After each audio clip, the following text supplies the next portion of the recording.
प्रदेश में लगातार हो रही भारी बारिश के चलते हिमाचल प्रदेश राज्य को करोड़ों रुपए का नुकसान हुआ है।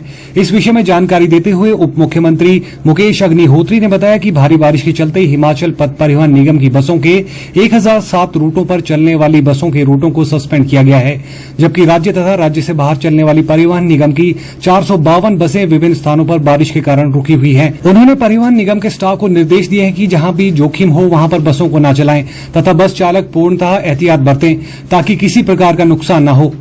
उप मुख्यमंत्री ने बताया कि प्रदेश में अब तक भारी बारिश के कारण जल शक्ति विभाग की 4,833 स्कीमें प्रभावित हो चुकी हैं, जिससे 350.15 करोड़ रुपए के नुकसान का आकलन किया गया है।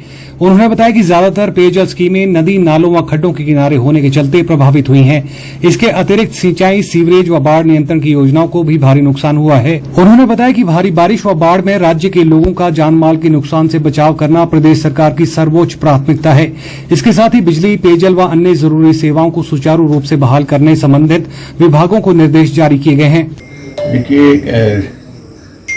हमारी HRTC हिमाचल पथ परिवहन निगम प्रदेश में लोगों को अपने गंतव्य स्थलों पर ले जाने के लिए एक मेजर स्रोत है, और लेकिन मौजूदा बाढ़ और बारिश से जो हालात बने हुए हैं उससे हमारे आज 1007 रूट जो है हमने सस्पेंड किए हैं। 1007 रूट सस्पेंडेड हैं और 452 बसें हमारी जगह जगह रुकी पड़ी हुई हैं। तो एक बस हमारी देहरादून के पास जो है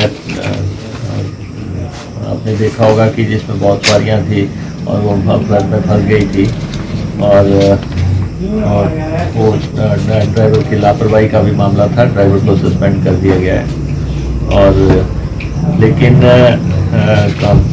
बाकी जो है हमने सारे HRTC के स्टाफ को निर्देश दिए हैं कि जहां जोखिम हो वहां पर बस मत डालें और एहतियात पूरी बरती जाए। और दूसरा, जहाँ तक हमारी सिंचाई के और जल शक्ति विभाग का सवाल है, तो हमारी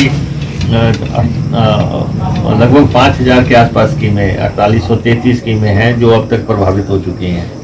और इन स्कीमों पे जो है 350 करोड़ रुपए का हमें अकेले विभाग को नुकसान हो गया, और बहुत ज़्यादा नुकसान हमें पानी की स्कीमों का हमारा हुआ है। और जगह जगह से पता लग रहा है कि क्योंकि पानी जो है ये इसकी पानी की स्कीमें नदी नालों के किनारे पे हैं, तो इसलिए डैमेज हुई हैं। तो इसके बाद इरिगेशन की स्कीमें हमारी डैमेज हुई हैं, सीवरेज भी डैमेज हुआ है और फ्लड प्रोटेक्शन को भी नुकसान हुआ है। तो कुल मिला के विभाग को 350 करोड़ रुपए की क्षति हो चुकी है। हमारा सरकार का सबसे पहला तो प्रयास ये है कि जानी नुकसान ना हो, और उसके बाद जो है हम सर्विसेज को बहाल करके रख सकें, पेयजल योजनाओं को बहाल कर सकें और बिजली को बहाल करके रखा जा सके। तो ये प्रयास लगातार जारी हैं।